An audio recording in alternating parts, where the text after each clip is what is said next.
sponsor officiel OneXBet. Sous le haut patronage de son Excellence Macky Sall, président de la République du Sénégal, le cabinet international Ecofinance Entreprises présente la plus prestigieuse cérémonie de distinction des entreprises en Afrique, le gala des 100 entreprises les plus dynamiques d'Afrique et du Sénégal. Événement majeur de promotion des entreprises en Afrique, cette cérémonie vise à récompenser les meilleures entreprises africaines sur la base des critères de l'expertise, de l'innovation, de la capacité de pénétration du marché et de l'impact de l'activité sur l'économie. 100 entreprises les plus performantes et les plus innovantes sélectionnées dans les 54 pays africains seront célébrées et révélées à l'Afrique et au monde entier. Événement majeur de mise en valeur de la qualité de l'environnement des affaires et des opportunités d'investissement. En Afrique, le gala des 100 entreprises les plus dynamiques d'Afrique et du Sénégal célèbre aussi le dynamisme des chefs d'État africains qui bâtissent sans relâche le continent. Soirée d'exception et d'excellence, le gala des 100 entreprises les plus dynamiques d'Afrique et du Sénégal se déroulera le 14 octobre 2023 au King Fahd Palace de Dakar et sera retransmis en direct sur 2STV et 10 chaînes de télévision en Afrique. Réservation 77 462 07 53 77 170 20 37. Sponsor officiel OneXBet. Gala des 100 entreprises les plus dynamiques d'Afrique et du Sénégal, célébrons la performance et l'innovation. TapTap Send mooy application bi tax nga mën a yónnee ak jot xaalis bitim réew ba Sénégal li ci neex mooy 2 € dong ngay fay ca bitim réew ak lu xaalis bi mën a toll soo nekkee Canada États-Unis wala Angleterre doo fay dara yomb na te gaaw na ci saa si nga jot message bi sa téléphone ay yow li neex na di alors lan ngay xaar mën nga télécharger application bi ci Play Store ou Apple Store ci saa si nga daal di mën a yónnee.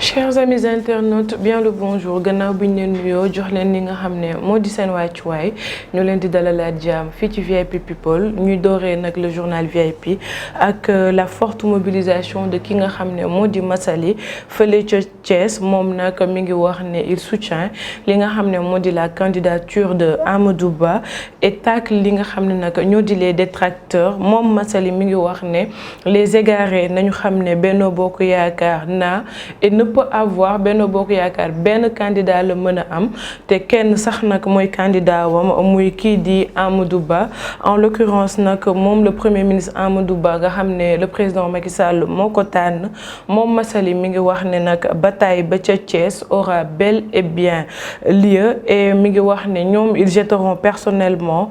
toutes les forces dans le combat pour le triomphe glorieux de li nga xam ne moo di Benno Bokk Yaakaar waaye tamit moom mi ngi woo doomu Thiès yëpp à ce que nag ñu mobiliser wu autour de ki nga xam ne moo di Amadou Ba pour nag le triomphe des valeurs waaye tamit des principes sacro-saints de la République ndax mi ngi ñuy xamal ne ñoom dañoo war a mobiliser wu comme benn nit def bloc autour de ki nga xam ne moo di Amadou Ba pour mën a gagner nag élection yooyu yu ñu dëgmal en février 2024 muy wax ne moom mi ngi woote à la responsabilité de tout un chacun na ku ne jël li nga xam ne nag moo di responsabilité am waaye moom en ce qui le concerne moom Massaly moom nag ak le parti l'Union pour une nouvelle république di UNR mi ngi wax ne ñoom seen ay convictions politiques derrière ki nga xam ne moo di le président Macky Sall changé wul benn yoon ça reste li nga xam ne nag moo di les mêmes muy wax ne nag dinañ def seen kémt lay kàttan lu ñu mën ak lu ñu mënul déployer sur le terrain pour mettre en mouvement loo xam ne nag ça sera au bénéfice de la coalition Benno Bokk Yaakaar waaye tamit ci candidat bi nga xam ne le président Macky Sall tànn na ko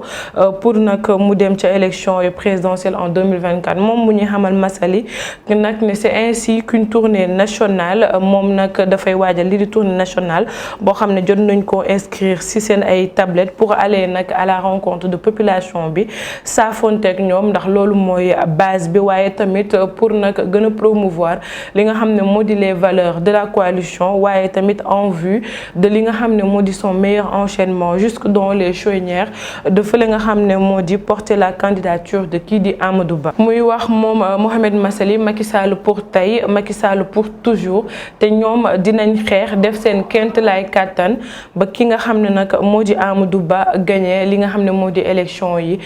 au premier tour. Medina Baye la cité religieuse ñoom nag ils vont célébrer lii di le Mawlud ni ki ni le 27 septembre 2023 kii di Cheikh Mahi Niass di le porte-parole moom mi ngi ñuy xamal nag moom mi di porte-parole Medina Baye il a fait face à la presse ni ki ni samedi 16 septembre bi ñu génn fële ca Medina Baye Cheikh Mahi Niass nag moom mi ngi informé di wax ne nag au cours de ce point de presse moom nag la cité religieuse de Cheikh al Islam di El Hadj Ibrahima Niass ñoom dinañ célébrer li nga xam ne nag moo di gàmmu gi le 27 septembre bi ñu dëgmal waaye tamit moom le guide religieux a ainsi invité ñi nga xam ne ñoo di les autorités à prendre les dispositions yi war ci gàmmu googu ñu dëgmal ainsi que ñi nga xam ne nag moo di fidèles yi pour ñu mën a rallier facilement fële nga xam ne moo di ca Medina Baye ñu jël ci daal li nga xam ne moo di seen ay matukaay. Abdoulaye Daouda Diallo moom nag il rend hommage ak ki nga xam ne moo di le président Macky Sall ndax mi ngi ñuy xamal ni nous devons préserver li nga xam ne moo di héritage bi leen président Macky Sall bàyyee jamono ji muy xamale nag moom le président du conseil économique social et environnemental a enfin donné li nga xam ne nag moo di position wam ci candidature wu Amadou Ba ndax mi ngi ñuy xamal nag moom le maire de Boké Dialoubé il décide de renoncer à sa candidature pour nag gunge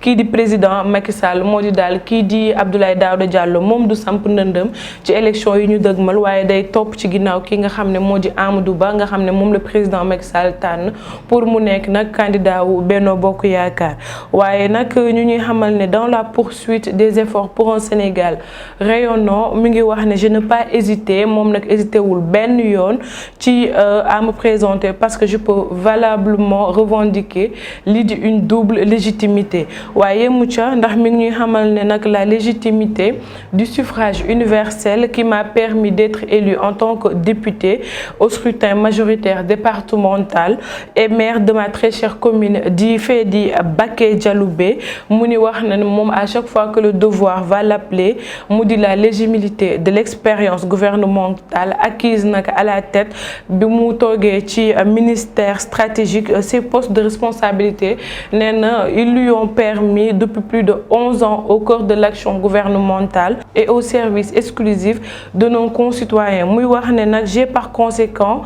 appris moom jàng na à mesurer et à comprendre li nga xam ne moo di la gravité de certains moments moom a indiqué le président du CES waaye tamit Abdoulaye Daouda Diallo yemu ca ndax dans sa déclaration moom nag il a décliné li nga xam ne moo di les enjeux pour légitimer son choix d'accompagner ki nga xam ne moo di le chef de l'État dans la poursuite de son œuvre waaye nag selon Abdoulaye Daouda Diallo moom à l'échelle mondiale les zones de turbulence se multiplient waaye tamit mi ngi wax ne notre sous-région n'échappe pas li nga xam ne moo di la règle et connaît des bouleversements majeurs et dafay traverser li nga xam ne moo di une crise sans précédent dont nous ne mesurons pas l'ampleur mu ñuy xamal nag ne suñu dëkk bii di Sénégal il n'est pas à l'abri de drame wala sax ay tragique waaye tamit mi ngi ñuy wax ne de vigilance daf ñu war ndax nag pour yor réew mi il faut être vigilant c'est prendre ndax nag selon moom être vigilant moo di jël en conscience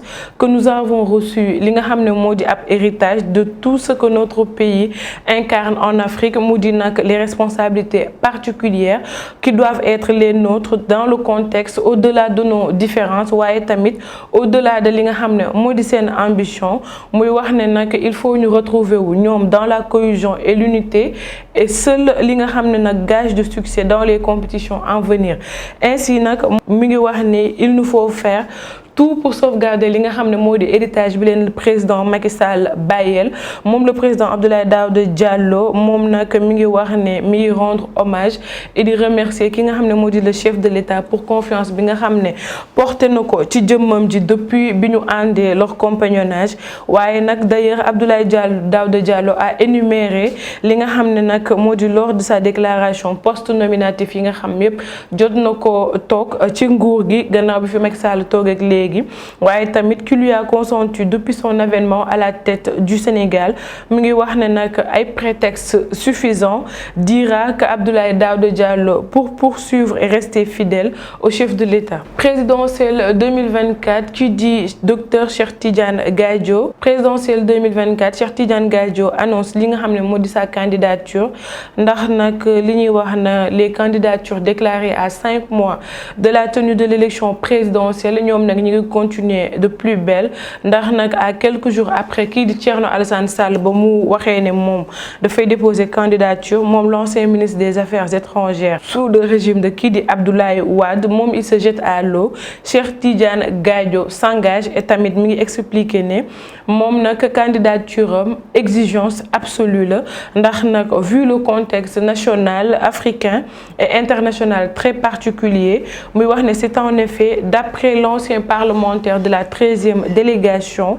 législature moom nag am na ab tournant critique de sa glorieuse histoire que le Sénégal est en train de vivre mu ñu xamal nag ne le Sénégal se rappelle de l'ancien collaborateur de Abdoulaye Wade qui était récemment à 2 doigts de plonger dans le gouffre et les conditions du basculement dans l'inconnu dans l'aventure étaient indéniablement réunies. ba tey ñu descendi ci présidentielle 2024 Serigne Mbaye Thiam moom nag mi ngi aborder lii di l'avenir du PS au soir des élections ndax mi ngi ñuy xamal nag ne moom au soir des élections lii di le parti socialiste du PS qui a fondé l'État entre 1960 à 2000 moom nag jamono ji ils sont dans l'incapacité de présenter li nga xam ne moo di ab candidat aux élections présidentielles yi ñu dëgmal en février 2024 waaye tamit mu ñuy xamal ne lii di la générosité di l'unité la solidarité qu'on devait avoir à tous les niveaux mu ñuy xamal ne nag c'est une responsabilité collective lu ñëpp war a jàpp la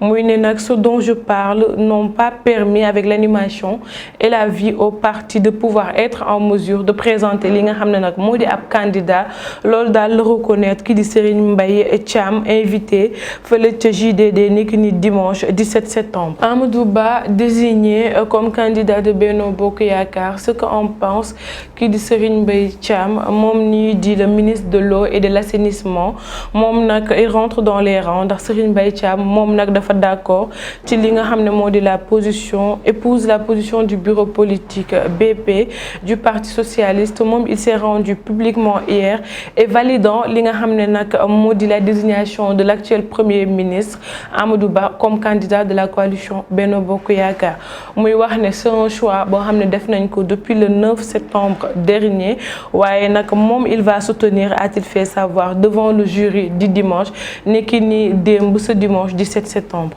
mu ñuy wax nag ne ñoom en effet ils sont convaincus que ne choix boobu noonu choix bu baax la et que ñoom ñu ngi koy soutenir muy wax ne nous allons porter pour l'élection du 25 février 2024 il a réagi moom l'invité Deissata Ndiaye Fall moom nag il motive li nga xam ne moo di sa position pourquoi nous le faisons parce que nag d'abord nous sommes dans la coalition Benno Bokk Yaakaar depuis 2012 waaye tamit nous avons été li nga xam ne moo di le PS membre fondateur de cette coalition waaye tamit mu ngi wax ne nous sommes allés ensemble au second tour de l'élection présidentielle de mars 2012 et depuis lors ñoom ils ont participé à la gestion du pouvoir waaye tamit à travers seen participation au gouvernement muy wax ne seen ay députés à l'Assemblée nationale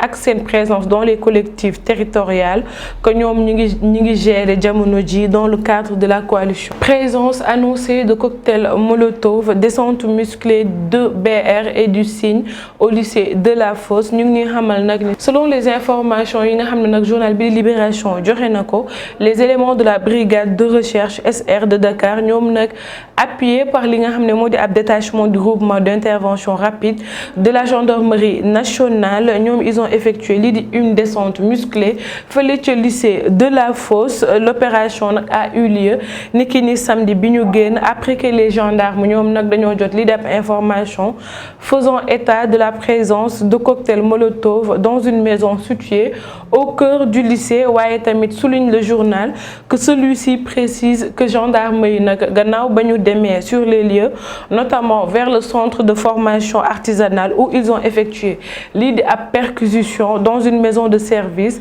avant de confier qu'une fouille minutieuse du jardin a abouti à la découverte de li nga xam ne moo di ay cocktail Molotov qui dit le chef de service absent. 5 membres de sa famille ont été embarqués. waaye tamit renseigné li nga xam ne moo di Libération qui cite que F-Sec et Mbodian Odieju Kadjiba et Kadjene enquête bi nag mi ngi wéyale jamono ji dinañ ci ñëwaat. L'Assemblée nationale de l'ONU, tout savoir sur l'agenda du président Macky Sall. moom le président Macky Sall nag il prend part ci li nga xam ne moo di du 17 au 23 septembre 2023 mu di à la 78e session ordinaire de l'Assemblée générale des Nations Unies. Outre la séance plénière de haut niveau ñu ngi ñuy xamal nag ne la session sera marquée cette année par une séance spéciale boo xam ne nag dañ koy jagle lii di l'examen de la mise en œuvre des objectifs du développement durable ODD. waaye tamit le chef de l'État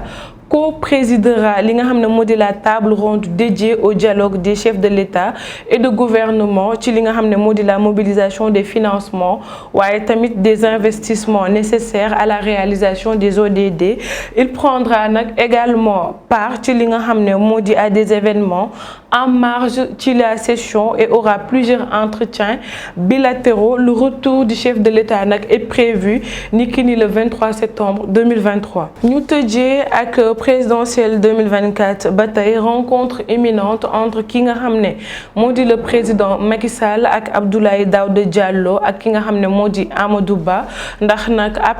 après l'annonce du président du CS de sa décision de renoncer à li nga xam ne moo di candidature am ci élection yi ñu dëgmal moom nag ñu ñuy xamal ne c'est une rencontre imminente et qui est attendue entre le président Macky Sall, Abdoulaye Daouda Diallo ak ki di Amadou Ba. mu di wax nag cet état-tête est ainsi prévu dans les heures à venir. L'objectif nag du lenn lu dul se pencher sur les voies et moyens pour gagner largement élection présidentielle yi ñu dëgmal en 2024. information bi nag Dakaractu ñoo ko joxe. Chers amis internautes, li moo fi jotoon ruusandi ci xibaar ñu leen di jox dig daje d'ici demain à la même heure. D'ici là, restez scotchés à la suite de nos programmes, là où on vous informe juste et vrai. Portez-vous bien.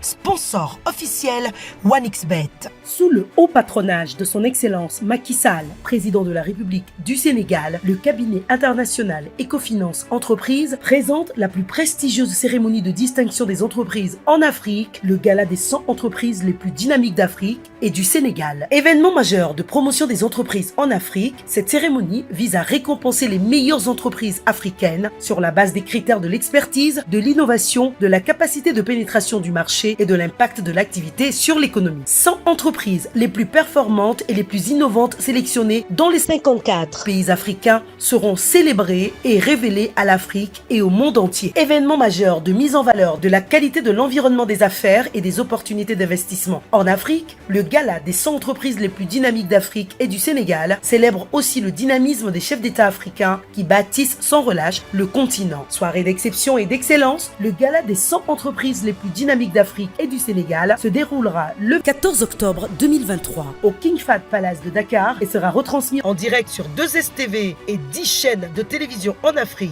Réservation 77 462 07 53 77 170 20 37. Sponsor officiel OneXBet. Gala des 100 entreprises les plus dynamiques d'Afrique et du Sénégal, célébrant la performance et l'innovation. TapTap Send mooy application bi tax nga mën a yónnee ak jot xaalis bitim réew ba Sénégal li ci neex mooy 2 € dong ngay fay ca bitim réew ak lu xaalis bi mën a toll. soo nekkee Canada, États-Unis wala Angleterre doo fay dara yomb na te gaaw na ci saa si nga jot message bi sa téléphone ay yow li neex na di alors lan ngay xaar mën nga télécharger application bi ci Play Store ou Apple Store ci saa si nga daal di mën a yónnee